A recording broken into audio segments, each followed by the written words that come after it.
Eh bien, bonsoir à tous. Ça fait quand même bien longtemps qu'on ne s'est pas vu. Oh oui. Et donc, il serait peut-être intéressant de résumer tout ce qu'on a vu depuis le début de l'année pour continuer les 4 derniers temps qui nous restent et resituer un petit peu globalement tout ça. Donc, notre thème annuel, c'est éducation, passerelle vers le futur. Dans ce thème de l'éducation, nous avons commencé par voir un certain nombre de choses, 4 idées fondamentales lors de notre première rencontre.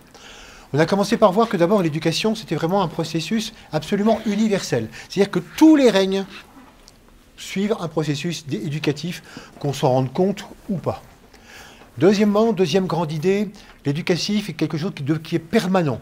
On ne peut donc pas dire que l'éducation, c'est quelque chose qui concerne simplement les enfants, et puis après on s'arrête. Ça concerne les adultes, ça concerne même nos vies futures. C'est quelque chose qui est permanent, ce qui nous permet d'avancer. Après, quand on est dans des hautes sphères, on remplace le terme éducation par le terme initiation, mais finalement, c'est à peu près la même chose. C'est toujours aller vers des expansions de conscience. Troisième idée, nous avons vu que pour nous humains, l'éducation se compliquait parce que nous sommes en rapport avec 2 règnes. Nous sommes d'abord, en tant qu'humains, le 4e règne de la nature, et en même temps, en tant qu'âme, nous sommes aussi le 5e règne de la nature. Donc il y a 2 processus éducatifs, on va revoir ça aujourd'hui, donc qui consistent d'abord à devenir humain, et ensuite qui consistent à rejoindre ce qu'on appelle le règne suprahumain. Et enfin, 4e idée, eh bien, s'éduquer à notre fonction fondamentale qui consiste justement en tant qu'être suprahumain, en tant que conscience avec un C majuscule, en tant qu'âme, à pouvoir amener ce que nous sommes à travers le règne humain par rapport à une création sur Terre. Voilà donc les 4 idées que nous avons mis en évidence pour ces premiers temps qui étaient donc d'aller visiter l'éducation vers le futur. Le deuxième temps, nous avons vu un certain nombre de choses concernant la solidarité et combien l'état d'esprit fondamental dans lequel toute l'éducation devait se dérouler, c'était la solidarité. Évidemment, rien à voir avec la solidarité telle qu'on emploie ce mot habituellement au quotidien. On a vu qu'il fallait prendre ça au sens fondamental du terme, solido, qui veut dire un tout, un entier. Ça veut dire qu'il fallait considérer l'éducation globalement, absolument pas séparée, en ne séparant rien du tout. Et que cette globalité nous amenait à percevoir des choses assez vastes, parce que c'était aussi bien une solidarité et une interdépendance horizontale que verticale, et qu'on ne pouvait absolument rien séparer. On ne peut pas séparer l'être humain donc de ce qu'il est fondamentalement, le haut du bas, l'esprit de la matière, etc. Et que cette solidarité fondamentale, elle nous demandait de développer 3 éléments. Et nous demander de développer le cœur, bien évidemment, pour cette perception globale, de développer le mental et de développer la sensibilité. Et c'est ce que nous avons commencé à faire dès les rencontres suivantes, puisque nous avons commencé à voir en détail les 5 sens. Et là, c'est vrai qu'il y avait beaucoup à dire, parce que autant nous connaissons très bien les 5 sens du point de vue tout à fait basique, on s'en sert d'une manière tout à fait automatique, sans y penser, on a vu combien ça pouvait faire l'objet d'un développement tout à fait fantastique. Et que rien qu'avec ça, rien qu'avec l'histoire du développement des 5 sens, on pouvait vraiment accéder à tout un processus d'éducation qui peut nous emmener très loin, puisque les 5 sens peuvent nous amener à découvrir, à entendre, à toucher, à voir, à goûter, peuvent nous amener à découvrir les plans supérieurs de conscience. Ce n'est pas simplement des objets qui nous permettent de découvrir ce qu'il y a dans le monde des formes, mais qui peuvent nous servir en perception intérieure à remonter vers ces plans supérieurs de conscience. Donc la sensibilité, elle prend absolument toute son ampleur quand on la voit de cette manière-là, et quand on apprend à utiliser justement les sens dans le sens intérieur et non plus simplement dans le sens extérieur. Et puis nous avons vu le 6e sens qui synthétise tout cela et qui est le mental.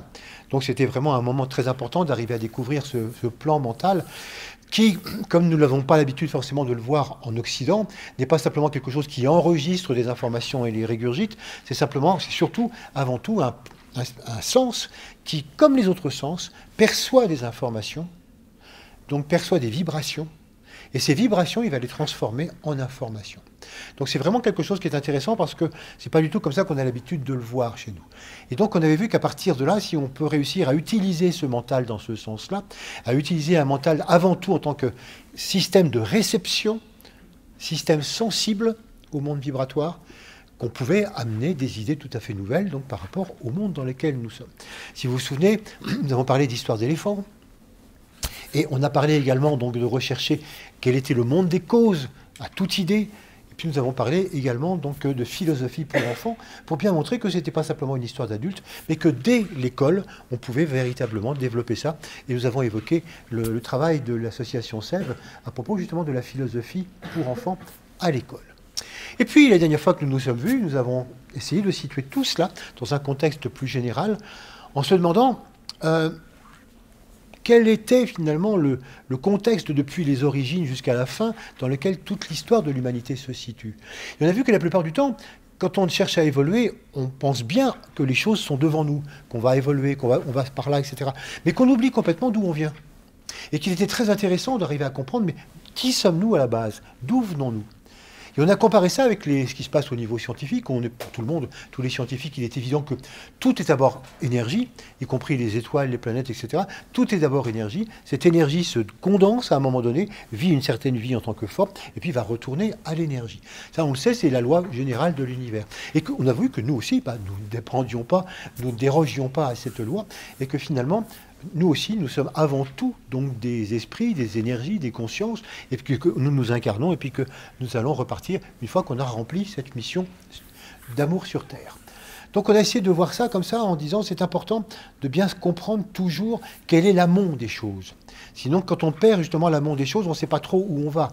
Et que quand on sait d'où on vient, on sait qui on est et on sait où on va ensuite. Donc c'était important de resituer ça dans cette histoire globale pour ne pas perdre de vue. Parce que quelquefois, quand on voit les choses un petit peu en détail, on a un petit peu tendance à oublier l'histoire d'ensemble. Donc ça nous fait quand même pas mal de choses du point de vue de l'éducation. Ça commence déjà à remplir des éléments. Mais vous pourriez me dire, mais il y a une chose bizarre du point de vue de l'éducation, tu ne nous as pas encore parlé d'éducation religieuse. Ah, c'est vrai ça, je ne vous ai pas encore parlé d'éducation religieuse. Ah, eh bien, nous allons combler ça ce soir. Éducation religieuse. Bon. C'est intéressant de voir combien ces deux mots sont beaucoup plus reliés entre eux que vous ne pourriez le croire. En effet, éducation et religion sont vraiment deux termes qui sont très très très connectés. Pendant un temps, on ne pouvait même pas du tout les séparer, tellement toute éducation était religieuse. Par exemple, on peut raconter cette histoire à travers deux mots. Les membres du clergé s'appellent des clercs, C-L-E-R-C. Donc des clercs. Donc quelqu'un qui est clerc, c'est quelqu'un qui est un membre du clergé. Et qu'est-ce que ça veut dire un clerc? Un clerc, ça veut dire justement quelqu'un qui a appris à lire et à écrire, quelqu'un qui est éclairé, quelqu'un qui est vraiment intelligent, quelqu'un qui est cultivé. Ça, c'était le clerc, l'intellectuel, même employé même maintenant d'une manière moderne, c'est l'intellectuel. C'est pour ça que vous retrouvez encore cette expression dans le clerc de notaire. Ou bien dans l'expression qu'on utilise quelquefois en français, « Ah, il ne faut pas être grand clerc pour pouvoir deviner que telle chose... » Voilà. Ça veut dire qu'il ne faut pas être super intelligent. Bon. Clerc, c'est vraiment intelligent. Et pourquoi est-ce qu'on appelait ça? Et pourquoi c'est devenu comme ça? Tout simplement parce que déjà, au Moyen-Âge, par exemple, sans remonter au-delà, les seules personnes pratiquement qui étaient cultivées, les seules personnes qui savaient lire et écrire, c'était les clercs, c'était les membres du clergé. Ils étaient bien obligés d'apprendre parce qu'ils devaient lire les écritures sacrées. Et là, je vous en parle pour le Moyen-Âge en Europe, mais c'est exactement pareil dans beaucoup d'autres pays, même encore actuellement. Des gens qui veulent vraiment faire des études, la meilleure méthode, c'est finalement de suivre la voie religieuse. Parce que forcément, on va leur apprendre à lire, à écrire, ce qui n'est pas toujours forcément le cas dans la vie sociale. Donc, le clerc, c'est celui qui a cet éclairage, celui qui est intelligent, qui est éclairé, parce que justement, il a cette faculté mentale. Et l'opposition, eh ben, le terme opposé, c'était laïque. Laïque qui vient du latin, qui vient du grec, et qui veut dire le peuple. Donc le laïque, c'est le peuple, c'est la masse, c'est les gens sots, les gens qui savent pas, qui savent rien, qui savent pas lire, écrire, ils sont pas du tout éclairés. Donc on avait les clercs d'un côté et les laïcs de l'autre. Évidemment, ce terme, il est toujours là, le laïc, il ne veut plus tellement dire sot. Maintenant, il s'est opposé complètement à clerc, c'est-à-dire que celui qui n'appartient pas au clergé, celui qui n'a pas une fonction religieuse, c'est quelque chose de laïque. Mais c'est intéressant de voir qu'à l'époque, vous voyez, on ne s'embarrassait pas de toutes ces nuances. Vous étiez ou clerc, c'est-à-dire ou intelligent, ou laïque, c'est-à-dire complètement stupide. Voilà, vous étiez ou l'un ou l'autre. C'est pour vous montrer que finalement, éducation et religion étaient tellement connectés qu'on ne pouvait pas les séparer. Et c'est encore le cas dans beaucoup de civilisations, dans lesquelles finalement la société est totalement fondée sur une base religieuse, et on ne peut pas du tout séparer l'idée de religion et l'idée donc d'éducation. À tel point que l'éducation religieuse est un terme qui n'existe pratiquement pas dans beaucoup de pays, parce que là où ça n'a pas été séparé, là où c'est évident que quand on est dans une société, on adopte forcément la religion, on n'a pas l'idée forcément de faire quelque chose de spécifique. On va revenir là-dessus. Alors, on pourrait dire de quoi parle-t-on quand on parle de religion? Ah, tout d'abord, on pourrait dire que la religion, c'est vraiment un processus d'éducation des masses pour amener vraiment une croissance des idéologies, pour amener une croissance des idéaux supérieurs. En effet, les idéaux de la masse, justement, étaient tellement bas, c'était simplement des idéaux de survie, très très matériels, que le but de toute religion, ça a toujours été d'élever un peu le peuple, d'élever la masse à avoir des idéaux un petit peu supérieurs. C'est un processus éducatif qui cherche à travailler sur le plan émotionnel, vu qu'à l'époque, les gens n'avaient pas du tout de mental, donc qui travaille sur le plan émotionnel de manière à susciter le désir des idéaux supérieurs, à sortir un peu des idéaux et des désirs, trop bas, et de susciter donc un désir des idéaux supérieurs. En se servant de la foi, par exemple, en suscitant la foi dans des valeurs supérieures, eh bien, on amenait les gens à progresser. Ceci dit, la religion catholique, par exemple, a fait un peu fausse route, particulièrement au Moyen-Âge, parce qu'au lieu de susciter justement le désir pour des idéaux supérieurs, ils ont attiré les foules en leur flanquant une trouille monstre, en leur parlant d'enfer, en leur parlant de la mort. Et donc, en répandant comme ça la peur de la mort, la peur de l'enfer, la peur du châtiment, c'est sûr qu'ils se sont attirés plein de fidèles. Mais vous voyez, ce n'était pas franchement par idéal, par foi dans un idéal supérieur. C'était vraiment beaucoup plus par « faut éviter à tout prix le malheur de ce qui peut se passer après la mort ». Mais on voit bien que ça travaille complètement sur le processus émotionnel, parce que les gens, jusqu'à encore peu de temps, et il y a encore sur la planète Terre beaucoup de gens qui sont complètement dans le corps émotionnel, donc ça ne peut fonctionner que comme ça. Donc, il faut bien se rendre compte que la religion n'a jamais voulu décrire la réalité. Ce sont des images, ce sont des symboles, ce sont des histoires, ce sont des présentations enfantines, pour une humanité enfantine. Le problème, c'est quand d'un seul coup, on s'est dit « Ah non, mais si c'est la religion, si c'est la Bible qui s'y dit ça, si c'est l'écriture, c'est la réalité avec un R majuscule. » C'est pas du tout la réalité. Et là, c'est vraiment fondamental de réaliser ça. C'est un processus pédagogique. Et c'est pour ça que si on avait la capacité de retracer toutes les religions depuis l'origine de l'humanité, on verrait comment chacune d'entre elles, petit à petit, culturellement, localement, a amené certaines notions et que comment progressivement l'humanité avance. Mais la religion n'a absolument pas vocation, si j'ose dire, à décrire la réalité. Tout simplement parce que la réalité fondamentale, elle apparaît petit à petit quand on devient un grand maître de sagesse, quand on devient un initié supérieur. Et encore, elle apparaît concernant le système solaire. Mais concernant l'univers lui-même, même un initié de haut rang ne voit pas du tout cette réalité. Donc on voit bien combien le but des religions est purement éducatif, en se servant d'histoire, en se servant de symboles, en se servant de mythologie, et pour faire envie aux personnes, pour les éduquer progressivement là où elles étaient. Là, c'est vraiment important à voir. Donc, on peut dire que c'est fondamental de percevoir les choses comme ça. D'où vient le mot religion? Là aussi, il y a une controverse. Généralement, on lit que le mot religion vient du latin religare, qui veut dire relier.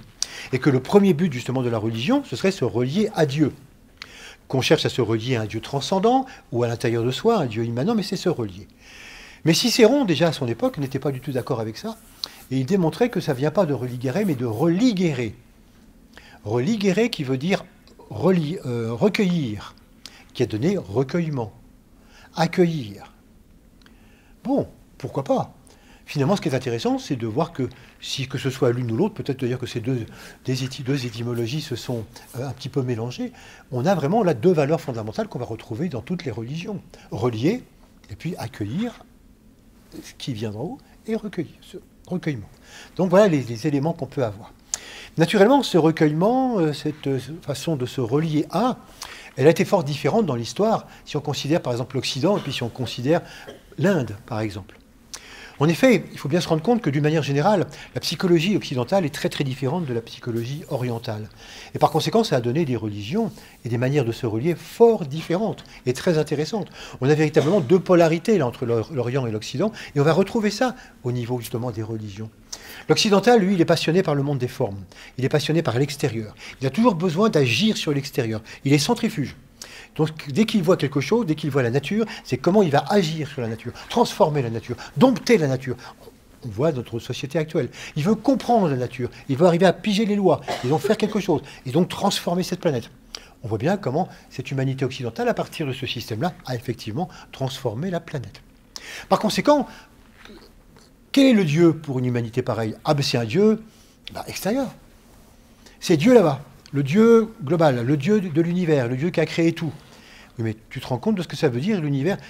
Pas très bien, mais enfin voilà, c'est Dieu. Et quand on prie Dieu, on prie ce Dieu qu'on appelle transcendant.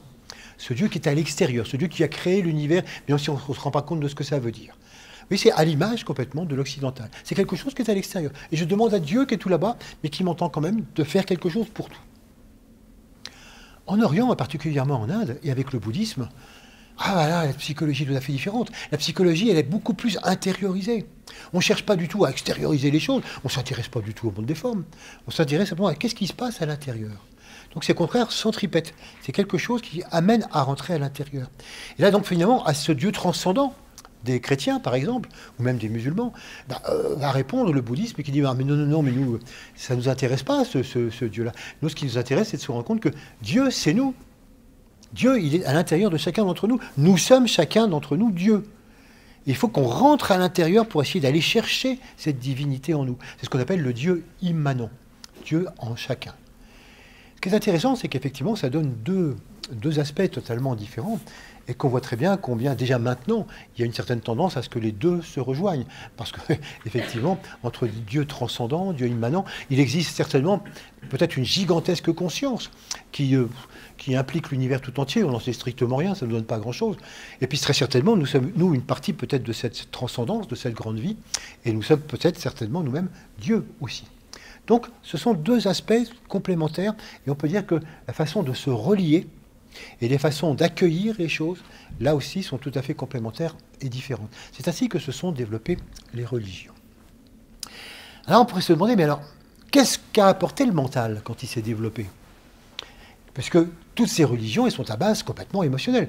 On vient de voir, c'est un processus pédagogique de l'émotionnel. Donc, dès que le mental se développe, qu'est-ce qui se passe? En Orient, en Inde, c'est tout à fait intégré. Tout simplement parce que les gens qui vont faire ce processus de méditation interne, eh bien, dans leur méditation, ils vont découvrir à un moment donné qu'en remontant, ils découvrent tel plan, tel plan, tel plan, et puis, oui, il y a un mental. Et ils vont découvrir ce mental, ils vont découvrir la fonction du mental. Donc c'est quelque chose qui n'est absolument pas rédhibitoire par rapport à la démarche globale. Ça fait partie de l'être intérieur que nous sommes. Bon. Par contre, en Occident, comme justement on a créé un monde et on l'a défini par l'extérieur, on en est souvent resté à l'appréciation d'un Dieu extérieur qui fait ceci, qui demande des choses à son peuple, qui a des exigences, qui met des lois, etc. Exactement comme les religions traditionnelles ont décrit. Et à un moment donné, les gens qui développent le mental, il y a deux positions. Il y a ceux qui tiennent vraiment à leur foi et qui développent le mental et qui vont rationaliser leur foi, qui vont donner des raisons précises, dire pourquoi je crois, et qui vont développer des idées à partir de leur foi et créer ce qu'on appelle des théologies. Et puis il y a d'autres qui vont dire non mais attends, c'est un tissu de n'importe quoi. Je veux dire, c'est effectivement pour des enfants. Et donc plus on réfléchit, plus on dit non mais c'est impossible, on ne peut pas croire ça. Si on est un peu intelligent, si on arrête de suivre, si on arrête d'avoir un émotionnel qui nous mène par le bout du nez, on ne peut pas croire ça. Et on rejette tout en bloc. Et c'est dommage. C'est dommage parce que c'est pas parce que les explications sont enfantines que tout est faux. C'est pas parce qu'effectivement les explications qui correspondaient à une certaine époque sont un petit peu peut-être simplistes que ça veut dire qu'il faut tout condamner. Peut-être que derrière ça, il y a quelque chose d'autre. Et c'est ce que a toujours tenté de faire ce qu'on appelle l'ésotérisme. L'ésotérisme, c'est un nom qui vient du grec qui veut dire ce qui est à l'intérieur, par opposition à l'exotérisme, ce qui est à l'extérieur. Et l'ésotérisme, c'est la présentation, non plus émotionnelle, mais la présentation mentale, ou du moins une tentative de présentation mentale de cette fameuse réalité avec un R majuscule, la réalité du monde. Naturellement, il ne faut pas croire que l'ésotérisme a la réalité complète. Non. Là encore, c'est complètement en rapport avec ce que le mental des gens, par exemple le nôtre actuellement, quelle est sa capacité de percevoir les choses. On ne peut pas d'un coup passer comme ça d'une ignorance à un complet savoir. Par conséquent, cet ésotérisme, il a toujours existé. Il y a toujours eu un enseignement, même depuis aussi longtemps qu'on voit, même chez les Égyptiens, etc., il y a toujours eu un enseignement secret. Il y a toujours eu des initiés qui ont choisi certaines personnes à un moment donné, qui se sentaient capables de pouvoir initier à d'autres réalités. Et donc, en marge des religions populaires, il y avait toujours des religions beaucoup plus mental, ésotérique, où on expliquait les choses. Mais c'était top secret. C'était très peu de monde et complètement top secret. Et ça s'est toujours développé. Même en marge du catholicisme. Quelquefois, même, il fallait que ces enseignants ésotériques se cachent, parce qu'ils étaient souvent pourchassés, brûlés, etc. Donc, il fallait se planquer. Mais il y avait toujours ces enseignements ésotériques qui étaient là, qui se développaient, toujours en marge et en parallèle avec tout ce qui était là. Et puis, à partir du XXe siècle, début du XXe siècle, fin du XIXe, l'humanité occidentale, en tout cas, étant devenue dans son ensemble beaucoup plus mentale, c'est sûr que alors là, le moment a été choisi pour dire qu'il fallait que toutes ces connaissances mentales, toutes ces connaissances ésotériques, c'était le moment de les dévoiler au grand public. Voilà pourquoi finalement, à partir de là, il y a eu tout un ensemble de publications de livres permettant de dévoiler au grand public toutes ces connaissances qui auparavant existaient, mais étaient toujours sous le manteau et réservées uniquement à quelques-uns. Donc l'ésotérisme s'est beaucoup développé. Mais ce qui est intéressant, et très curieux en même temps, je dirais même bizarre, c'est que quand vous entendez parler des philosophes, des intellectuels, des gens qui vous disent « Pourquoi est-ce que je suis athée ?» Je vais vous expliquer. Et pourquoi Dieu n'existe pas? Et pourquoi finalement, moi, je n'y crois pas à toutes ces choses-là? Dès qu'il y a des débats sur ce qu'on pourrait appeler la matière et la spiritualité, pourquoi est-ce que la plupart de ces philosophes, de ces scientifiques, de ces intellectuels, s'en réfèrent toujours pour condamner et pour dire ça n'existe pas aux anciennes explications d'il y a 2000 ans? C'est normal qu'ils jettent le bébé avec l'eau du bain. On pourrait dire que oui, ça ne marche pas. Mais pourquoi est-ce que ces gens-là connaissent aussi peu les enseignements ésotériques? Pourquoi est-ce qu'ils ne vont pas chercher du point de vue mental? Puisqu'ils ont un mental, puisqu'ils s'en servent très bien, pourquoi est-ce qu'ils ne vont pas beaucoup plus chercher dans ce qui est vraiment plus difficile à comprendre, beaucoup plus difficile à balancer comme ça, facile? Pourquoi est-ce qu'ils ne le font pas? Ça, c'est une bizarrerie, quelquefois, que je ne comprends pas très bien. On a toujours référence, pour savoir si on croit en Dieu ou pas, à l'explication émotionnelle. Et peu de gens se donnent la peine d'aller voir, pour savoir si j'y crois ou pas toujours, à l'explication mentale que propose un ésotérisme moderne. Là, c'est vraiment quelque chose d'un peu étrange. Alors on pourrait se demander ensuite, mais est-ce que ça a marché? Est-ce que tout ce processus religieux, ça a fonctionné? Globalement, on pourrait dire oui. C'est-à-dire que comme c'était fait pour développer les idéaux, on pourrait dire que oui, les idéaux se sont développés. Depuis 2000 ans, les idéaux de liberté, de fraternité, d'équité, les idéaux de justice, etc., ça s'est très nettement développé. Il suffit de regarder l'histoire et le peu d'importance qu'on donnait à ces idéaux il y a ne serait-ce que 2000 ans, même 1000 ans, pour se rendre compte qu'effectivement, on a énormément progressé de ce point de vue. Mais du point de vue individuel, si on regarde plus dans les détails, le bilan est beaucoup plus mitigé. Par exemple, du point de vue oriental, du point de vue du bouddhisme. Oui, c'est vrai que chaque personne qui pratique véritablement tout ce qui est demandé du point de vue de la méditation, chaque personne qui va à l'intérieur d'elle-même, qui apprend véritablement à se découvrir, qui apprend la compassion, qui apprend l'amour, ces personnes-là sont véritablement changées, bouleversées. Et il y a vraiment donc beaucoup de résultats de ce point de vue-là. Mais, car il y a un mais, il y a quelque chose qu'ils ne découvrent pas encore avec ce Dieu purement immanent, c'est l'idée d'un plan fondamental dont je vous parle souvent. C'est l'idée que nous sommes là sur Terre parce qu'il y a un plan global qui émanerait plutôt d'un Dieu transcendant. Pas forcément celui de l'univers, peut-être beaucoup plus local, peut-être simplement la grande conscience qui émane de notre Soleil, mais qui aurait effectivement un plan, quelque chose qui fait que nous ne sommes pas là par hasard et que nous participons à quelque chose de plus global. En tant que Dieu immanent, nous participons à un projet de Dieu transcendant. Ça, c'est vrai que du point de vue bouddhiste, c'est pas entendu. Voilà pourquoi, du point de vue de cette religion immanente, on ne s'occupe pas du tout des formes. On s'en fiche. Donc on peut toujours vivre dans un pays qui est à la ruine, un pays qui ne se développe pas, un pays qui ne cherche pas du tout à développer et à spiritualiser la matière, parce que la matière, on s'en fiche. Ça ne compte pas. Seul compte la vie intérieure. Donc c'est la limite de cette recherche intérieure. C'est finalement de ne pas aller dans le tout et de ne développer qu'une partie, c'est-à-dire uniquement la partie interne, et de laisser complètement la partie externe. Or, on le sait, l'amour doit absolument tout considérer. Du point de vue des religions chrétiennes ou des religions, on va dire, plus occidentales, là, le bilan est aussi un peu mitigé. Il y a énormément de personnes qui, effectivement, complètement engagées dans un travail de mystique, de contact avec Dieu, de contact avec l'âme, ont découvert le monde de l'âme, ont découvert des qualités fondamentales et ont été complètement bouleversées, ont été complètement changées. Ça, c'est évident. Mais d'un point de vue plus global, d'un point de vue plus laïque, on pourrait dire concernant l'ensemble du peuple, c'est vrai qu'on peut s'interroger sur l'extraordinaire faillite des religions concernant la guerre. On n'a pas arrêté d'être en guerre. Depuis 2000 ans qu'on est chrétien, qu'on est musulman, qu'on est juif, etc., on n'a pas arrêté d'être en guerre. Et c'est intéressant de voir que ces guerres, elles ont toujours été là. Et donc, on nous raconte l'histoire, hein, et dans cette histoire, il y a toujours ces guerres-là. Et même si on nous dit, oui, mais derrière, il y a telle ou telle histoire, si vous allez profondément, il y a toujours une histoire de religion derrière. Et alors, c'est vraiment la guerre entre les catholiques, entre les juifs et les musulmans. Bon, c'est toujours d'actualité. C'est même pas la peine de remonter si loin. Et encore beaucoup plus surprenant, la guerre entre tenants d'une même religion, ou presque, entre les catholiques et les protestants, ou entre les sunnites et les chiites. On dit, mais qu'est-ce que ça veut dire? Des gens qui, au nom d'un Dieu, au nom de l'amour, au nom d'un Dieu d'amour, vont se combattre, vont se tuer et créer sans arrêt des problèmes. Ah, c'est vrai que de ce côté-là, on peut dire que vraiment, même la Grande Guerre de 1945, c'était impressionnant de voir que les Allemands, les nazis, disaient « Dieu avec nous ». Bon, et que nous, on était aussi chrétiens, c'était une bataille de chrétiens, oui, mais ça ne veut plus rien dire. On voit donc comment, finalement, le problème de ce Dieu transcendant, c'est qu'il y a Dieu d'un côté, mais il y a ma vie de l'autre. Et donc, éventuellement, bon, moi, si je fais un petit peu des cochonneries ou des choses qui ne sont pas bien, ça ne fait rien, j'irai me confesser, puis ça ira bien. Ça n'incite pas véritablement Monsieur Tout-le-Monde à faire une véritable transformation. Et après 2000 ans de catholicisme ou de chrétienté, le nombre de gens qui ont encore la trouille monstre de la mort, ou qui ne voient pas du tout ce que c'est que finalement le processus d'amour, le processus d'unité, le processus de tolérance.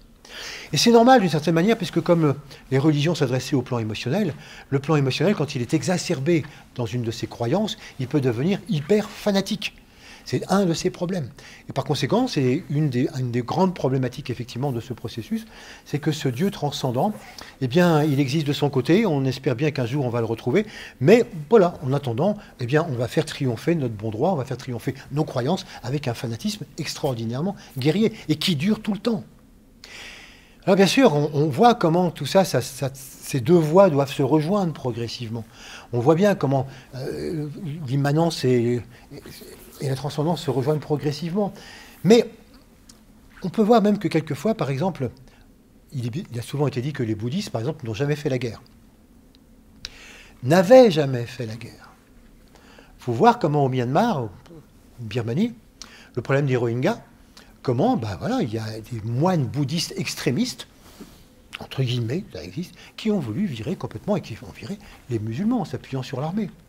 Donc c'est impressionnant de voir que maintenant, vous voyez, oui, bien sûr que les choses se rejoignent, mais pas toujours pour le bien, parce qu'effectivement, on voit qu'à un moment donné, même lorsqu'on ne pratique pas le bouddhisme d'une manière vraiment très spirituelle, très engagée, eh bien ça amène au même fanatisme, au même racisme, à la même intolérance que partout ailleurs. Donc on voit bien la limite complète là, de ces religions, où c'est culturel. Il faut bien imaginer que parmi toutes ces religieux, il y avait effectivement plein de gens qui étaient engagés à fond là-dedans et qui ont fait des transformations. Et puis tous les autres, l'immense masse de l'humanité, qui héritait de ces religions de par sa naissance, de par sa famille, et puis tout simplement qui c'était un aspect culturel comme un autre, mais qui ne se donnait pas véritablement complètement là-dedans, et pour qui la transformation est restée toute relative. Alors, qu'est-ce qu'il en est d'ésotérisme? Les ésotéristes sont-ils des gens complètement transformés? Ben non, enfin ça dépend, pas tous. Comme pour tous les autres, oui, il y en a qui effectivement, ils comprennent les choses et puis ils comprennent combien il est nécessaire de mettre en place tout ça et qu'à partir de là, ils le mettent complètement en action dans leur vie. Mais vous en avez d'autres qu'on rencontre dans tous les groupes ésotériques, mais qui ont un mental extraordinairement développé, un intellect très fort. Ils savent tout sur tout. Mais est-ce qu'ils le pratiquent? Ben non. Est-ce qu'ils font preuve dans leur vie d'une véritable sagesse? Ben non, ça se verrait. Mais par contre, alors ça, ils savent. Donc on se rend compte que là aussi, il y a ce défaut. C'est bien, on sait comment ça fonctionne, on a les explications, c'est évident, avec souvent un certain orgueil, parce qu'on n'est pas comme tous ces gens qui croient, tous ces gens qui ont des religions. Moi, je sais, oui, mais qu'est-ce que ça change? qu'est-ce que ça change du point de vue de l'avancement de l'humanité et de l'avancement de l'amour et de l'unité sur Terre? Vous voyez, souvent, pas grand-chose. Donc on voit bien que là où on en est, bah, c'est vrai que les choses avancent, les choses ont beaucoup progressé, mais il y a encore des failles. Alors on pourrait dire, mais est-ce que les religions comme ça vont continuer? Oui, bien sûr. Il y a encore beaucoup de gens pour qui les religions vont être importantes, parce que tous les gens qui sont encore dans l'émotionnel ont encore besoin de ces histoires. Il y a encore des gens qui ont énormément besoin qu'on leur raconte des histoires d'un Dieu le Père qui s'occupe d'eux, qui les protège et qui les rassure et qui leur promet des récompenses à leur mort, un paradis ou toute autre chose. Donc, voilà, donc rassurez-vous, tout va bien. Il y a des gens qui ont encore besoin de ça, sinon ça ne va pas du tout. Bon, donc c'est vraiment quelque chose qui aura encore donc, des beaux jours devant soi parce que c'est utile, c'est indispensable. Vous voyez toujours ce concept intéressant de vérité utile. La vérité n'existe pas. Il n'y a que des vérités utiles qui servent à un moment donné pour telle ou telle personne ou pour telle ou telle société. Alors, question suivante. Là, du coup, maintenant, qu'est-ce qu'il faudrait pour un enseignement religieux? Comment est-ce qu'on peut faire avancer les choses? Comment est-ce qu'on va faire fonctionner tout ça? Et là, c'est vrai que on pourrait suggérer quelque chose d'un peu nouveau, sauf pour vous, qui n'est pas du tout nouveau, dans la mesure où, si vous suivez les conférences depuis un certain temps, vous connaissez un peu le principe, et qui est le principe de la psychosophie. Dans la psychosophie, justement, on sait que spiritualité, psychologie et philosophie, qui sont les trois éléments de la conscience, les trois expressions de la conscience, sont inséparables. Et que maintenant, il est vraiment important pour nous d'arriver à développer justement tout cet ésotérisme, toute cette religion, toute cette spiritualité, selon qu'on le veuille, mais selon la psychologie, qui va avoir beaucoup d'intérêt, comme on va le voir. Développer ça sous cet angle psychologique. La psychologie, c'est vraiment quelque chose qui est une science nouvelle, hein, qui pendant très longtemps, qui au début a été essentiellement par rapport aux gens qui n'étaient pas bien. Et donc, ça les aidait à mieux vivre, on cherchait à résoudre un certain nombre de problèmes.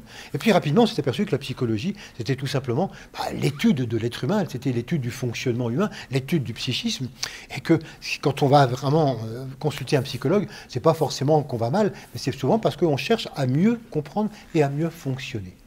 Et puis, si on va beaucoup plus loin, et si on ne s'arrête pas justement à la personnalité, et les psychologues transpersonnels ont été les premiers à le dire, il faut arriver à concevoir que plus on monte et plus on monte et plus on monte et plus on monte et plus on élargit la conscience, et plus on va tomber sur des aspects qu'on va appeler la conscience avec un C majuscule, qu'on va appeler l'âme.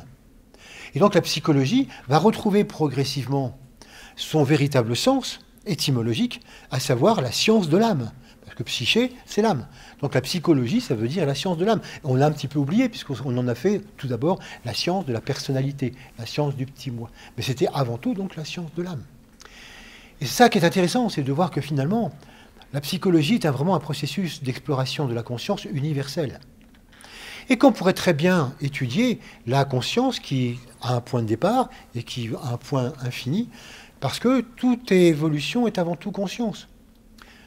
Par exemple, quand on parle justement de l'histoire de l'évolution de l'humanité, on sait qu'on est parti, nous, à un point X. La conscience était avant tout minérale, puis végétale, puis animale, puis elle est devenue humaine, et puis elle deviendra supra-humaine, et puis elle deviendra planétaire, stellaire, etc. La conscience est vraiment quelque chose qui s'agrandit sans cesse, marche par marche. C'est quelque chose qui ne cesse de s'accroître. Et donc, pourquoi est-ce qu'on ne pourrait pas étudier ça par la psychologie? On commence bien à étudier la psychologie animale, la psychologie végétale. Pourquoi est-ce qu'un jour, on ne pourrait pas imaginer la psychologie du minéral, puisqu'il est aussi complètement en rapport avec une âme? C'est quelle est l'étude de l'âme et des lois de l'âme du minéral, du végétal, de l'animal, de l'humain, de l'âme, de ce qu'on appelle l'âme ou la conscience, la psychologie d'une planète, la psychologie d'une étoile. C'est toujours le même mot, c'est toujours la science de l'âme. C'est arriver à voir quel est ce point de conscience fondamental qui habite chaque forme, quelle que soit sa taille. Voilà pourquoi la psychologie peut devenir un processus universel d'étude de tout ce qui habite et de tout ce qui fait évoluer chaque forme. Mais, si je le dis comme ça, on pourrait dire, oh bah oui, c'est une étude, c'est une science, une de plus, quelque chose qui serait à l'extérieur. Eh oui, mais ce qui est passionnant de la psychologie, quand on pratique la psychologie, c'est quelque chose qu'on pratique par l'intérieur. C'est quelque chose qu'on ne dit pas, voilà, il y a telle classification, ça fonctionne comme ça. C'est quelque chose qu'on est invité à accompagner par l'intérieur. Et c'est ça qui est passionnant. Voilà pourquoi l'outil fondamental de la psychologie ésotérique, l'outil fondamental de la psychologie de l'âme, eh bien, ça va être la méditation. Ah, vous allez me dire, bah non, tu repars sur un domaine spirituel, la méditation. Eh ben non. Justement, et aujourd'hui, je voudrais mettre complètement l'accent sur la méditation laïque. Pas au sens ancien, hein, au sens moderne. C'est-à-dire la méditation non spirituelle, la méditation non religieuse. Pour vous montrer à quel point c'est l'outil fondamental de toute psychologie. Parce que c'est quelque chose qui va nous permettre justement de comprendre comment nous sommes et comment nous fonctionnons. Comment ça va fonctionner? C'est vrai que quand on parle de méditation, pour nous, c'est extrêmement connoté bouddhisme, c'est extrêmement connoté religion. Et c'est vrai que c'est seulement depuis peu que dans la société française, par exemple, on commence à parler de méditation à l'école, les bienfaits de la méditation, le bien-être de la méditation, sans forcément parler justement d'aspect religieux. Mais toujours pas loin, il y a toujours quand même cet aspect religieux derrière. Eh bien, on va l'enlever complètement. Il n'y a peu d'aspect religieux. La méditation, outil psychologique par excellence. Ah, voyons ça en détail. Quand on commence à aborder la méditation, quand quelqu'un se dit « Tiens, moi j'aimerais bien commencer la méditation », souvent il est complètement éberlué en ouvrant n'importe quel bouquin qui présente les méditations, de dire « Il y a tout ça qui existe. » Si vous allez sur Internet pour voir méditation, tout ce qui existe comme méditation, vous n'avez pas fini. Il y en a vraiment des tas. Et on se dit « Mais laquelle est la bonne? Laquelle choisir ?» Bon.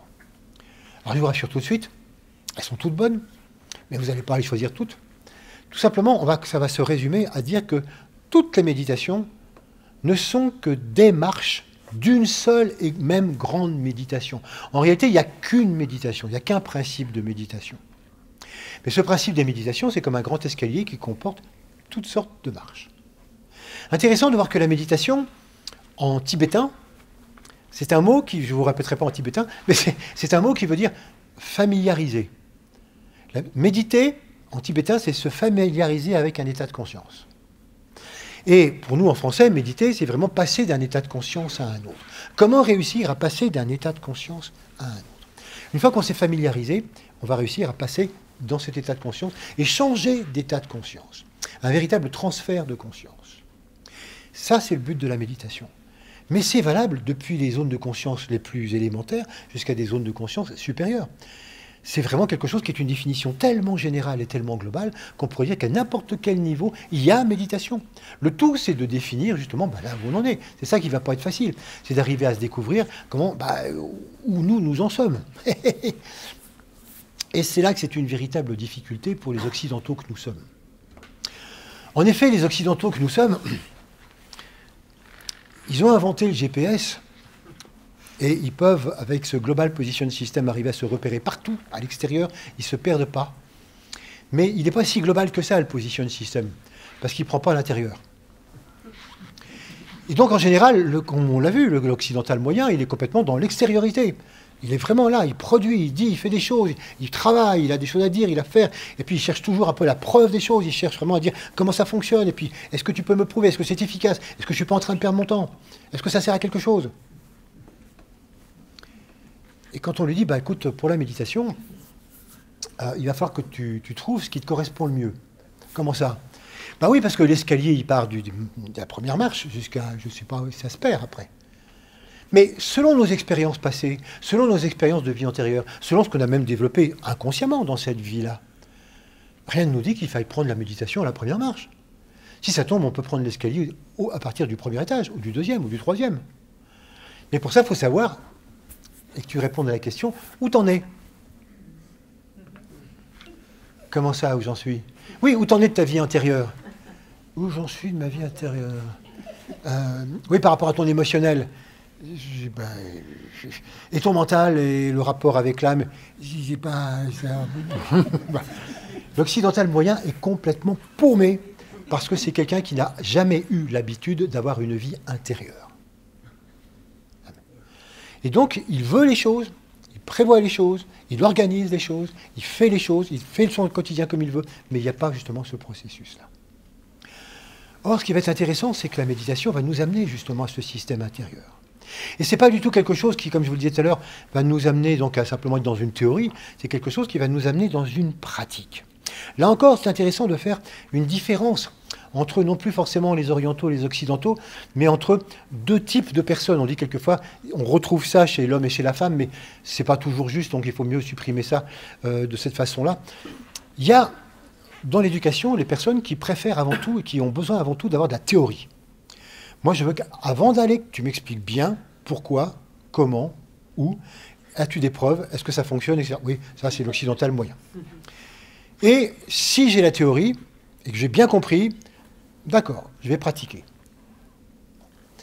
Vous avez la voie inverse, qu'on appelle la voie plus orientale ou féminine quelquefois, dans laquelle moi je commence par sentir les choses. Moi la théorie ça ne me dit rien du tout. Moi il faut que je sente. Moi il faut que je perçoive de l'intérieur. Moi qu'il faut que justement je dis tiens il y a ça. Tiens dans ma vie intérieure il y a cet aspect-là. Tiens il y a telle énergie. Tiens ça fait ça. Et en sentant, une fois que je sens, une fois que je vis les choses, je peux chercher ensuite la théorie qui va correspondre à ce que j'ai vécu intérieurement. Il y a ces deux voies. Naturellement, ces deux voies sont absolument superbes. Elles mènent toutes les deux au but. Mais il y a une certaine tendance.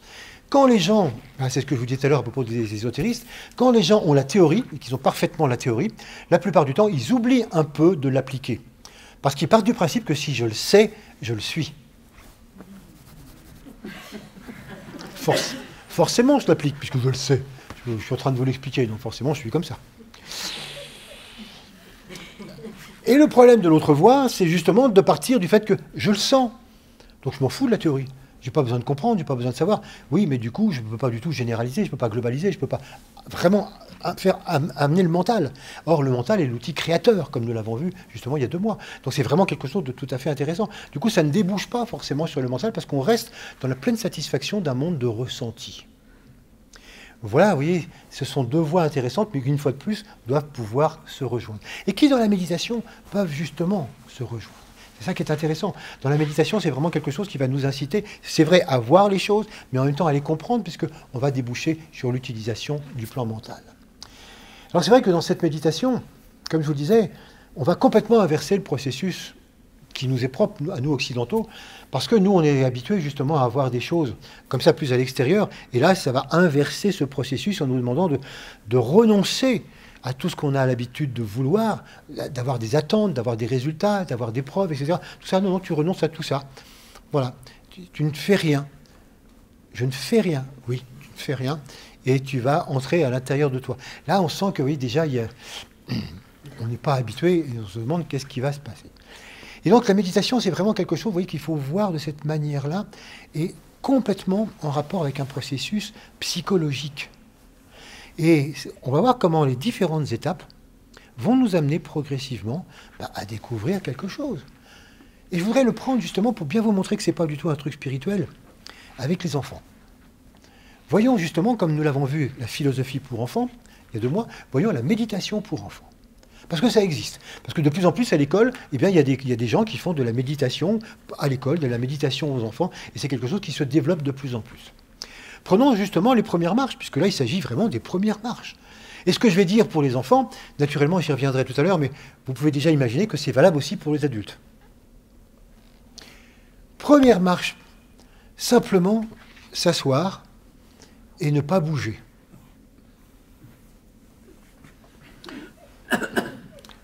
Vous voyez, déjà, certains d'entre vous ne bougent. Rien que d'entendre ça,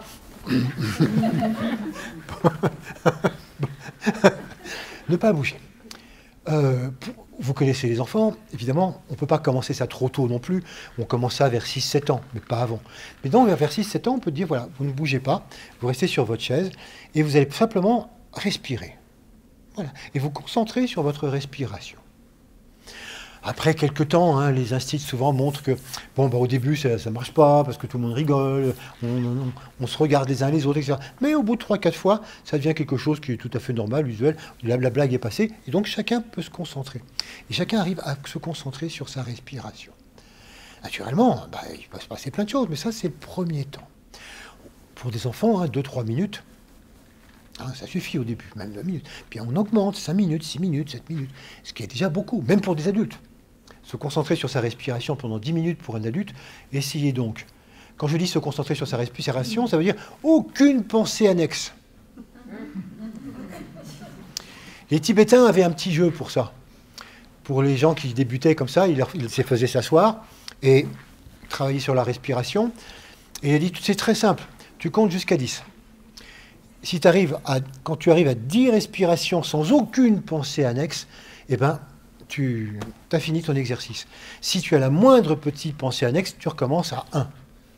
Vous imaginez ce qui se passe? Au moment où vous arrivez à la 9e respiration, 9. Vous pensez, ça y est, j'ai fini, ça y est, j'ai réussi. Tout loupé, 1. C'est un peu un gag. Oui, c'est pour montrer que ce n'est pas si facile que ça d'arriver à avoir donc ce processus de concentration et d'immobilité. Ça, c'est donc le premier point. Donc, quand on arrive à faire ça, les enfants, c'est quelque chose qui est absolument fantastique. Parce qu'ils y trouvent une intériorité, ils y trouvent le fait de se poser. Pour la première fois, souvent, c'est comment ils se posent sans qu'on leur ait dit « pose-toi, assieds-toi là, calme-toi ». Rien du tout. Voilà, tu respires. Et bien des instituts viennent raconter ensuite que des témoignages d'enfants qui disent moi, maintenant à la maison, quand je suis énervé, quand ça se passe mal, quand je me dispute, etc., je vais dans ma chambre et je respire.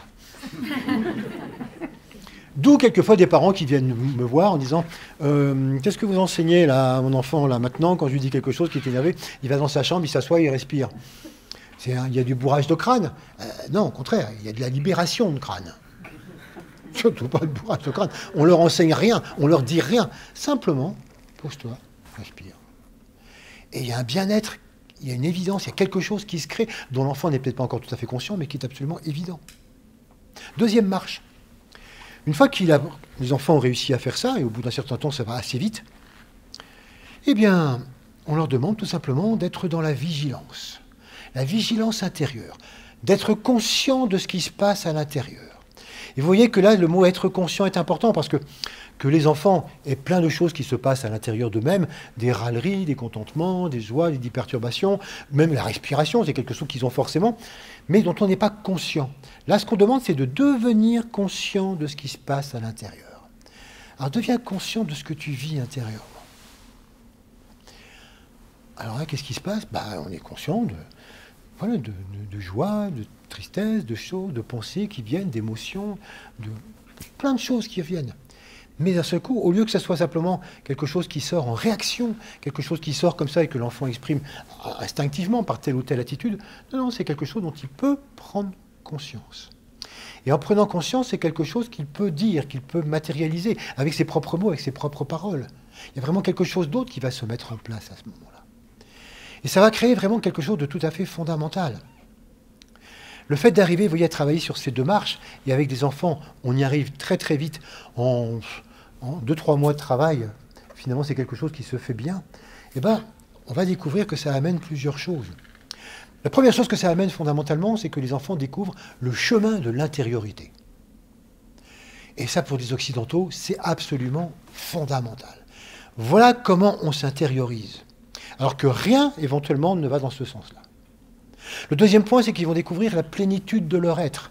Oh, pas comme ça, pas dit comme ça. C'est des mots qu'ils ignorent totalement, ils ne se rendent même pas compte. Donc, mais c'est vrai qu'en tant qu'adulte, quand on percevoir, il y a quelque chose qui vont dire, voilà, ils vont atteindre, parce qu'il y a cette écoute, quelque chose donc, qui va être tout à fait différent de ce à quoi ils sont habitués. Parce que ce dont ils prennent conscience habituellement, c'est ce qui remonte très naturellement au quotidien, sans s'arrêter. Et enfin, troisièmement, et c'est là peut-être le plus important, ils créent un espace de vacuité. Non pas de vide, mais de vacuité. C'est-à-dire c'est un espace dans lequel déjà des choses peuvent remonter, parfois des choses non dites, des émotions, des choses qu'ils ont refoulées. Il y a vraiment des choses qui peuvent remonter, et souvent il y a besoin de l'exprimer, surtout quand on fait un travail en groupe, de le dire. Et ce qui est très bien, parce que finalement, ça peut être traduit en groupe, ça peut être vraiment transcendé complètement en groupe. Et puis c'est des choses qui descendent.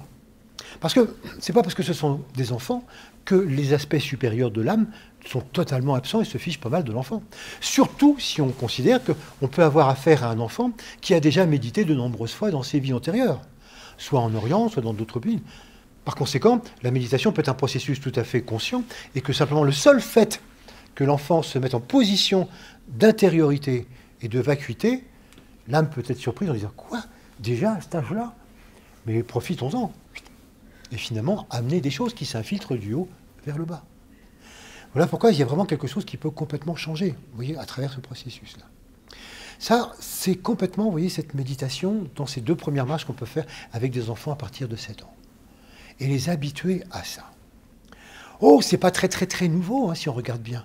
Si on lit la littérature qui est en rapport avec ça, vous découvrirez qu'il y a beaucoup de pédagogie moderne, Steiner ou autre, Montessori, etc. Il y a beaucoup de pédagogie de tout temps qui ont fait de la place à ça, qui ont fait de la place à l'écoute. Il y a une méthode suisse, je ne sais pas si vous connaissez, du début du XXe siècle, la méthode Wittose, qui a eu un certain succès à un moment donné, et qui était une méthode justement d'écoute complètement des cinq sens, de tout ce qui se passait à l'intérieur, de prise de conscience de ce qu'on sent. Parce qu'on sent toujours, mais de prise de conscience de ce qu'on sent. C'est toute la différence. Et donc, depuis la méthode Wittose, on va dire, jusqu'à la dernière en date, la méditation de pleine conscience, c'est toujours le même principe. Mindfulness. Cette fameuse méditation, maintenant, qu'on va retrouver un peu partout, justement, dans les écoles, et qui propose une version encore beaucoup plus sophistiquée de tout cela. Mais c'est exactement ces mêmes principes. Je suis d'accord, la traduction... Et beaucoup de gens qui pratiquent la mindfulness sont tout à fait d'accord que la traduction française n'est pas terrible. Dire que c'est la méditation de pleine conscience, ça prête à confusion. Parce que la pleine conscience avec un C majuscule, c'est évidemment celle des maîtres de sagesse. Donc on ne peut pas dire qu'on soit en pleine conscience. Mais il faudrait plutôt l'appeler la méditation de conscience pleine ou de conscience entière. Ou plus exactement, la méditation de présence à soi-même. De présence à soi-même et à l'environnement. Sentir qu'on est complètement présent, être conscient qu'on est présent à soi-même et à l'ensemble. Ça, c'est vraiment, vous voyez, un point important. Et donc, quand on développe ça, c'est vrai que ça change beaucoup de choses.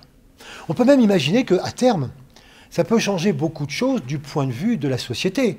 Parce qu'une société qui a appris à ses enfants à se relier à l'intérieur, et à écouter certaines choses, et à laisser s'infiltrer certaines qualités fondamentales, ne peut pas être une société qui continue à aller droit dans le mur du point de vue de la consommation et du point de vue de la pollution.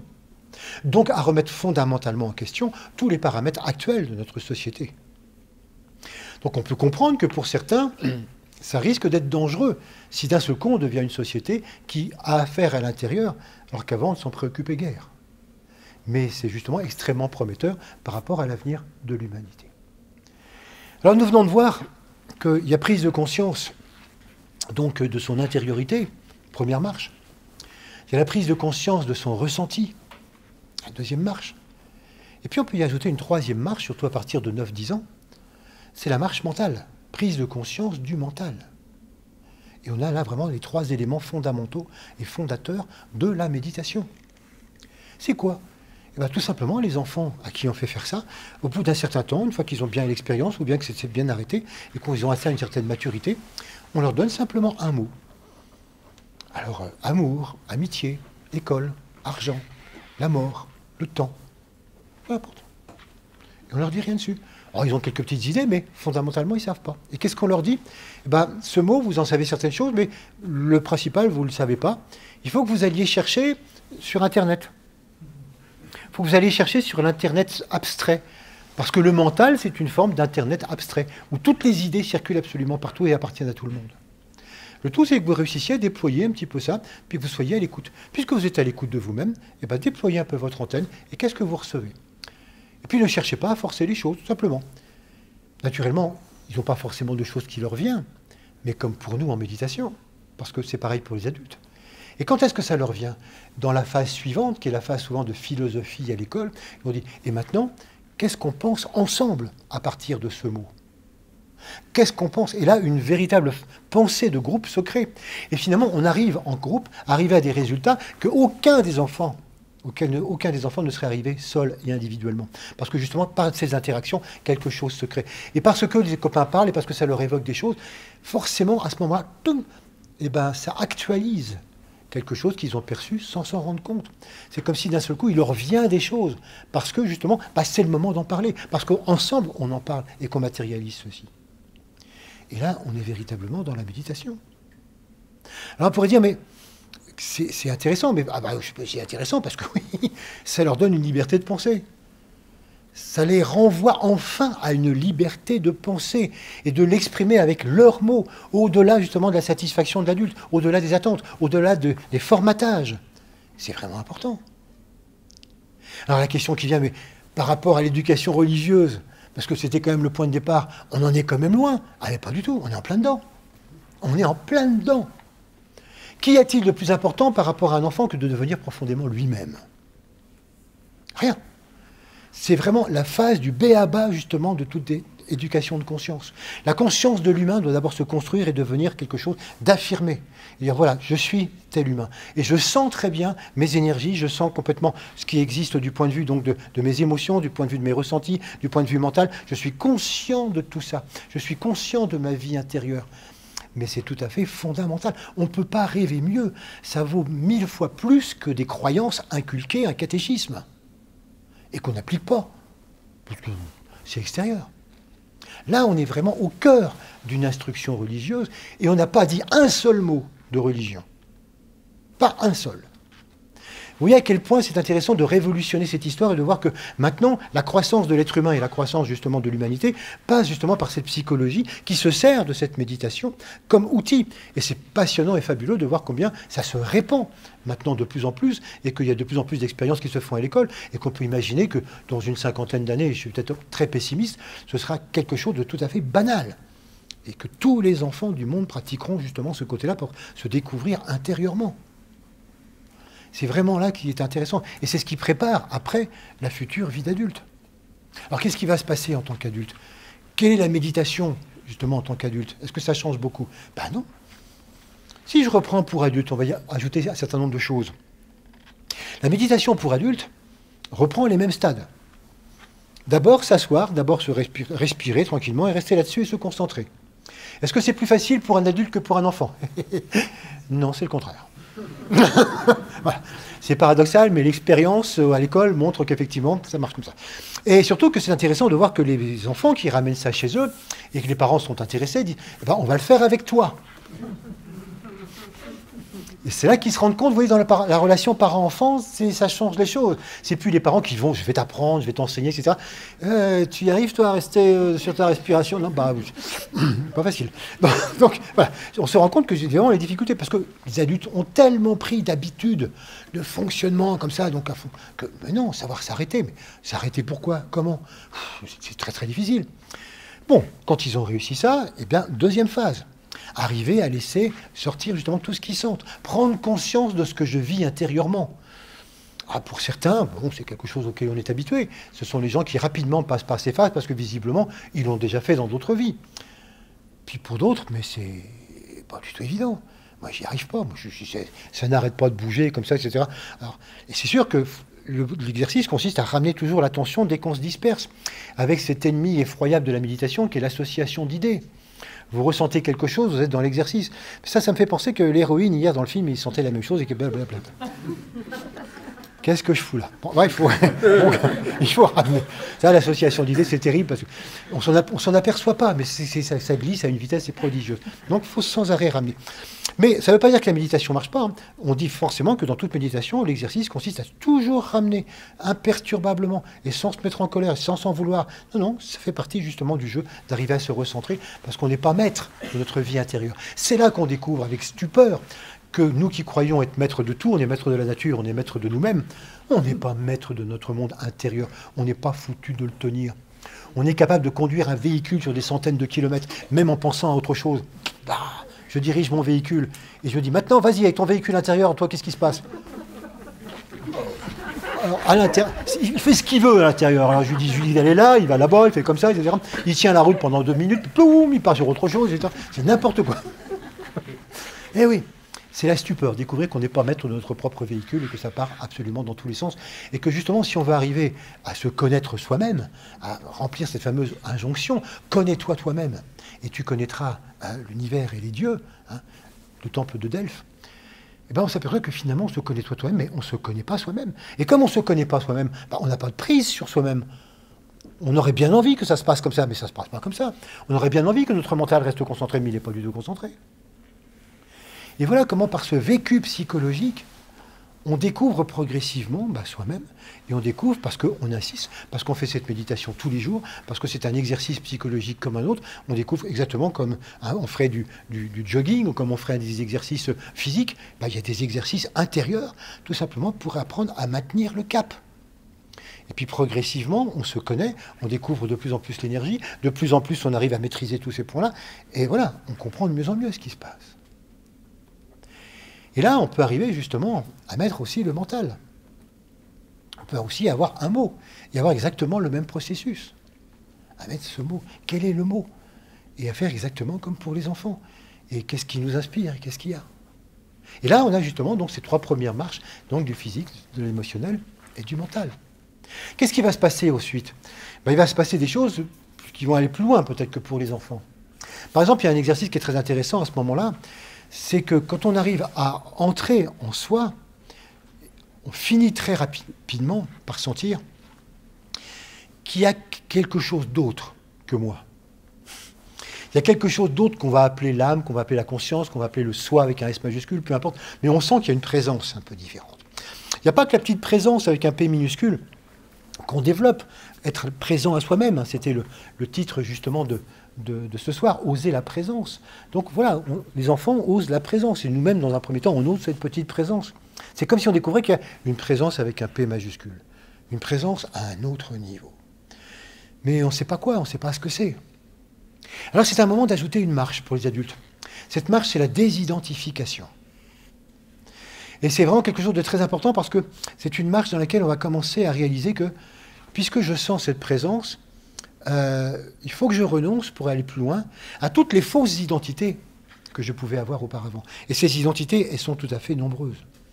Et donc d'arriver à méditer, par exemple, sur une phrase que je vous ai souvent citée, « Je ne suis pas mon corps physique ». J'ai un corps physique, mais je ne suis pas mon corps physique. Je ne suis pas mon corps émotionnel. J'en ai un, mais je ne m'identifie pas à mon corps émotionnel.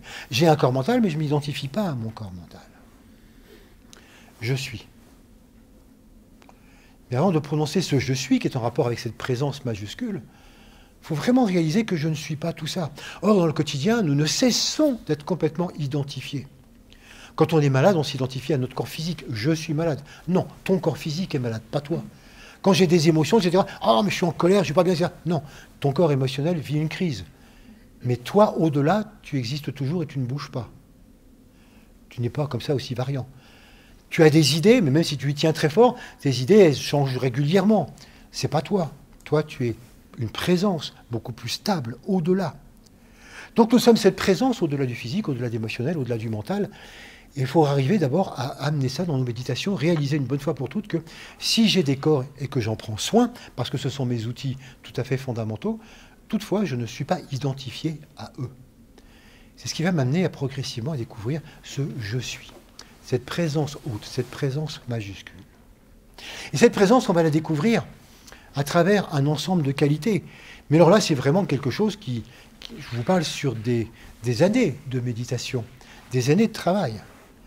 Et on va découvrir justement des qualités fondamentales. Par exemple, certaines personnes vont découvrir qu'en remontant sur cette présence, c'est comme s'ils avaient la tête dans une grande lumière. C'est comme si les choses étaient claires. C'est comme si d'un seul coup on était en altitude, comme si on respirait l'air de la montagne. C'est comme si d'un seul coup ils avaient l'impression que dans le monde de leurs idées, dans le monde de leur tête, les choses s'élargissaient, les choses s'agrandissaient, comme s'il y avait de la lumière. Mais il n'y a pas de lumière. Et c'est pas pour ça qu'ils comprennent plus de choses. C'est une sensation de clarté intense. Et quand ils sont comme ça, ils savent qu'il y a quelque chose qui se passe. Effectivement, c'est une des grandes qualités de la conscience, c'est une des grandes qualités de l'âme, et on l'aborde comme ça par l'intérieur en la découvrant. D'autres ne l'abordent pas par là. D'autres vont aborder l'être intérieur par l'unité. En disant, moi, quand je ressens et quand je vis ça et que je monte, c'est comme si je me sentais en unité avec tout ce qui vit, avec l'humanité, avec les animaux, les végétaux, les minéraux. Je me sens vraiment en unité. Et je vis cette unité. Ça ne dure pas longtemps, mais je sens que je vis cette unité. Ok, c'est par cette qualité qu'il l'aborde. Et d'autres personnes l'abordent par la troisième qualité fondamentale, en disant, moi, quand je remonte justement sur ce point-là, je sens une intention puissante. Je sens l'affirmation d'un plan, l'affirmation de ce qui doit être, comme si on ne peut pas y déroger. Ça ne plaisante pas, ça ne rigole pas de ce point de vue-là. C'est impressionnant. Ok, c'est une autre façon aussi de toucher cela. Et progressivement, par exploration successive, nous aussi, on aborde ce point-là par une des qualités, et puis on va tâter des autres qu'on va découvrir progressivement au cours des méditations, au cours des vies, etc. Jusqu'à devenir à réaliser que nous sommes cet être de qualité fondamentale. qui n'ont rien à voir avec les petites qualités du petit moi, rien à voir avec les qualités comportementales. On ne sait pas des qualités style la gentillesse, l'écoute, la sympathie. Non, non, ça appartient en moi. C'est vraiment ces qualités fondamentales de clarté, de lumière, d'unité, d'amour et d'affirmation de ce qui doit être. Et quand on touche ça, c'est vraiment passionnant d'arriver à dire, mais voilà, c'est ça. Et peut-être que comme je vous raconte ça par la voix justement dite passive, après ce vécu, c'est là où on a besoin quelquefois de trouver des bouquins. Pour dire, attends, qu'est-ce que je vis? Qu'est-ce qui se passe? À quoi ça correspond? C'est n'importe quoi ou ça correspond à quelque chose? Et c'est là où justement, comme par hasard, vous trouvez le bouquin qu'il vous faut. Ou la conférence qu'il vous faut. Et qui vous explique, ben oui, c'est normal, il se passe ça, ça, ça, ça, ça. Mais d'un seul coup, vous dites, ben bien sûr, mais je le savais. Ce qui était dans le bouquin ou ce qu'a dit cette personne en conférence, je le savais. Mais ce qui est génial, c'est que ça a mis des mots sur ce que je pressentais, mais que je n'arrivais pas à dire. Et c'est à ça que servent les bouquins, et c'est à ça que servent les enseignements, à mettre des mots à un moment donné sur ce qu'on sait. Parce que vous avez peut-être remarqué, si vous lisez un bouquin très savant, qui parle de choses que vous n'avez pas du tout expérimentées, à peine vous avez rangé le bouquin dans sa bibliothèque que vous pouvez recommencer et le ressortir, vous avez déjà tout oublié. Ça ne sert strictement à rien. Alors que si vous avez vraiment vécu les choses avant et que vous cherchez justement la mise en mots à travers un livre ou une conférence, et ben là, il y a quelque chose qui s'intègre. Vous pouvez ranger le bouquin, c'est pareil, vous l'oubliez, mais ça n'a pas d'importance parce que c'est en vous.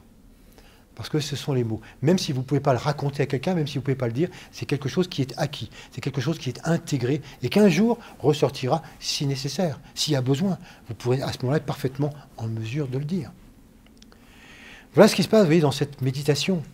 Et vous remarquerez qu'on n'a toujours pas parlé de spiritualité ou de religion.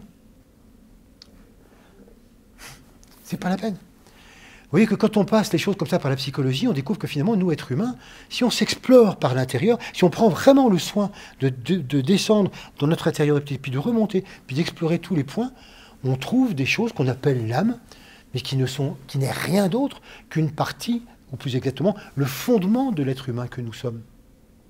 Et puis si on continue après plusieurs vies, on va s'apercevoir que l'âme, ce que je croyais être mon être véritable, non, c'est aussi un intermédiaire. L'être véritable, c'est l'esprit au-dessus. Et qu'il faudra faire exactement la même chose. Progressivement, lâcher l'âme pour découvrir, avec d'autres méditations plus complexes, etc. Mais ce n'est pas la peine de se mettre martel en tête. Ça viendra quand ça viendra. Par la découverte intérieure. Et ce n'est pas la peine de se dire, il faut que je lâche ça, il faut que je lâche l'âme. Non, il ne faut pas. Il ne faut rien. Il faut simplement se découvrir soi-même. Et c'est une expansion de conscience qui s'applique progressivement, qui s'intègre. Et une fois qu'on a intégré une marche, on a affaire à la marche suivante. On se familiarise avec elle, on passe de plus en plus sur cette marche, et puis on s'installe dessus. Et on recommence avec la marche suivante. Et c'est ainsi qu'on progresse, tranquillement. Donc on s'aperçoit que finalement, il n'y a pas besoin d'enseignement religieux. Ça, c'est quand on imagine qu'il y a une séparation, quand il y a le monde matériel d'un côté et puis le monde des religions de l'autre côté, ou le monde de l'esprit et le monde de la matière séparés, alors que la physique quantique nous montre que c'est rigoureusement relié et que la conscience est reliée à tout cela. Donc il n'y a pas à séparer. Seulement, souvent, nous en Occident, on manque de méthode par rapport à ça. Et c'est pour ça qu'on est pris dans un processus de déchirement entre les deux. Alors que si justement on prend le temps de s'intérioriser, c'est vraiment une révolution. C'est pour ça que vous voyez que souvent, il y a beaucoup de gens qui disent « Oh mais moi je médite à ma manière. Mais je médite sans m'arrêter. Je médite en conduisant. » Vous voyez, l'occidental qui essaye de... Moi m'arrêter, non attends, je ne vais pas m'arrêter, non mais ça ne sert pas à grand chose, et puis je perds mon temps, puis de toute façon il ne se passe rien. Donc, donc non, mais j'ai essayé la méditation, non mais au bout d'un mois, comme ça, j'avais rien du tout, j'avais rien. Vous voyez les attentes? Si on médite, il n'y a pas d'attente. On part à la découverte de soi-même. Ça viendra quand ça viendra. Et souvent, ce n'est pas en sortir de la méditation qu'on sait des choses. On s'aperçoit que progressivement, on change. On s'aperçoit que progressivement, on pense différemment. Et c'est ça qui est le changement. Les autres autour de nous s'aperçoivent qu'on change, même si nous, on ne s'en aperçoit pas. On s'aperçoit que d'un seul coup, mais cette vie intérieure, on en a de plus en plus besoin. C'est quelque chose qui s'impose. On ne peut plus vivre simplement à l'extérieur. Et quand, si par obligation professionnelle ou autre, d'un seul coup, on est plusieurs jours complètement comme ça dans le stress et qu'on n'a pas eu le temps, ou on n'a pas pris le temps de s'arrêter, on sent bien que ça ne va pas du tout. On est complètement hors de soi. Et ce besoin de se recentrer et de revenir en soi. Et quel que soit le niveau, même un super méditant, même un maître de sagesse, s'arrête toujours pour méditer. Et me dire, mais il y a quand même des gens qui découvrent les qualités de l'âme, la lumière, etc., ou l'unité, alors qu'ils ne pratiquent pas la méditation, ils ne méditent pas. Ah, c'est pas parce qu'ils ne pratiquent pas la méditation qu'ils ne méditent pas. Souvent, ils méditent, mais sans le savoir. Par exemple, il y a bien des gens qui réfléchissent à des tas de problèmes de l'humanité et qui sont touchés par rapport aux problèmes de la pollution, par rapport aux problèmes de la planète, par rapport à des problèmes humanitaires. Il y a des gens qui ont vraiment un cœur gros comme ça. Mais ce sont des gens qui prennent toujours le temps de se poser, de réfléchir et de chercher en eux quelle est la meilleure réponse, qu'est-ce qu'il faut dire, qu'est-ce qu'il faut faire. Et même s'ils ne pratiquent pas la méditation telle que je viens de vous en parler là maintenant, sans le savoir, ils méditent. La preuve, ils atteignent ce qu'on appelle l'âme, puisqu'ils atteignent à un moment donné un esprit illuminé. La plupart des scientifiques atteignent l'âme, puisqu'à un moment donné, plonk, ils ont des idées lumineuses sur le monde de l'abstrait. Mais ils vous diront qu'ils ne pratiquent pas la méditation. Mais ils ne pratiquent peut-être pas un certain type de méditation, mais ils méditent. Ils s'arrêtent, ils réfléchissent profondément, quelquefois pendant des heures. Eux, c'est des heures de méditation qu'ils peuvent faire, jusqu'à ce que ça s'éclaire vraiment. Mais si vous leur dites, en fait, ce que tu médites, et puis tu atteins l'âme, parce que cette faculté de clarté que tu as, c'est ton âme. Ils disent, mais j'y crois pas en l'âme. Mais on s'en fout qu'ils y croient pas. N'empêche que psychologiquement, ils atteignent ce point. Quelqu'un qui est complètement dans l'unité, quelqu'un qui vraiment pense le monde en termes unitaires et qui n'arrive plus à séparer les choses, en termes de petits pays, en termes de... quelqu'un qui pense le monde comme ça, et quelqu'un qui a forcément atteint la conscience d'âme de l'unité, et qui, à partir de là, évidemment, va changer le monde. Donc c'est intéressant de voir, vous voyez, que pour nous, il y a des points de repère, il y a des histoires qu'on se raconte, le monde de l'âme, etc., les religions, mais tout ça, ce sont des points de repère pour pouvoir avancer, ce sont des méthodes, ce sont des processus. Mais fondamentalement, eh bien, il faut voir que tout ça, c'est une avancée, une progression psychologique, et que reconnaître en nous qu'à partir du moment où nous commençons à vivre ces qualités, eh bien, on atteint ce qu'on appelle l'âme en nous. Après, le boulot, c'est de la maintenir. C'est vrai que même pour les gens qui ont l'habitude de ça, même pour des scientifiques, avoir des moments de percée où ils sont justement complètement sur ce plan-là, c'est une chose, mais après, souvent, on a l'habitude de faire un effort sur la marche du dessus, et même sur la pointe des pieds, et comme on est fatigué, on redescend sur la marche d'en dessous. Là, c'est le quotidien. Bon, mais c'est pas le tout. Bon. Jusqu'au jour, on est tellement bien sur cette marche du dessus, que c'est tellement intégré qu'on y reste, etc., etc. Et il y en a plein des petites marches comme ça qui nous font progresser au niveau du quotidien. Et on voit bien qu'à partir du moment où on est comme ça, on va vraiment prendre au sérieux la deuxième partie du titre de ce soir, puisque c'était « Oser la présence », la petite présence et la grande présence, et inspirer le futur. On voit bien comment, quand on est comme ça, je vous en parlais à propos des enfants, quand on commence véritablement à vivre d'autres qualités fondamentales, à percevoir le monde complètement fondamentalement, on a un mental qui est totalement différent. On pense complètement à autre chose. Et donc on va inspirer le futur. Alors là, on pourrait se dire, oui, mais là, il faut quand même à un moment donné pour la méditation penser en termes spirituels. Tu vas arrêter de prendre des mots quelconques pour ta méditation comme tu fais pour les enfants. Oui, on peut prendre directement des mots amour, clarté, etc. Mais si vous prenez des mots quelconques, c'est pas un problème.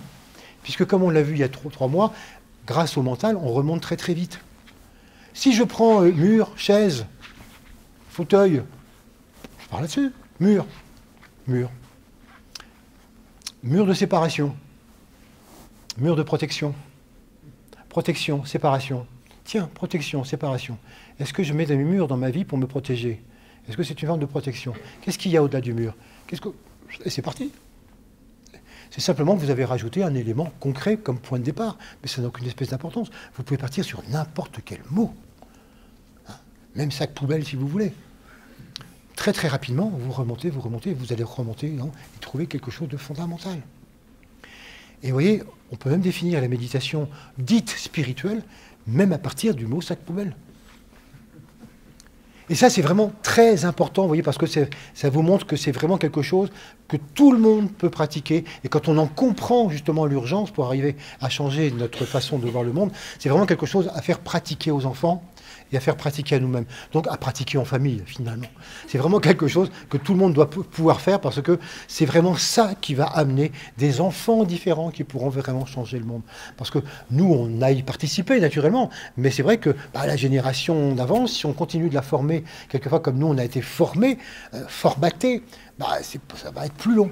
Alors que si on les habitue à avoir justement une vie intérieure et avoir accès à ce monde de l'Internet mental, c'est sûr que les choses vont changer beaucoup plus rapidement. C'est tellement important comme changement que nous aurons l'occasion d'en parler le mois prochain avec la conférence qui s'appellera Demain vient de nos pensées, ou le futur, je ne sais plus comment il s'appelle. Demain surgira de nos pensées. Demain surgira de nos pensées. Donc on continuera un petit peu ce sujet. Mais voilà pourquoi je voulais mettre l'accent aujourd'hui sur cet important aspect, comment on peut reconsidérer les religions. Tout ça d'un point de vue psychologique, et combien la méditation est vraiment l'outil clé de cette psychologie intérieure. Je vous propose une petite méditation là-dessus.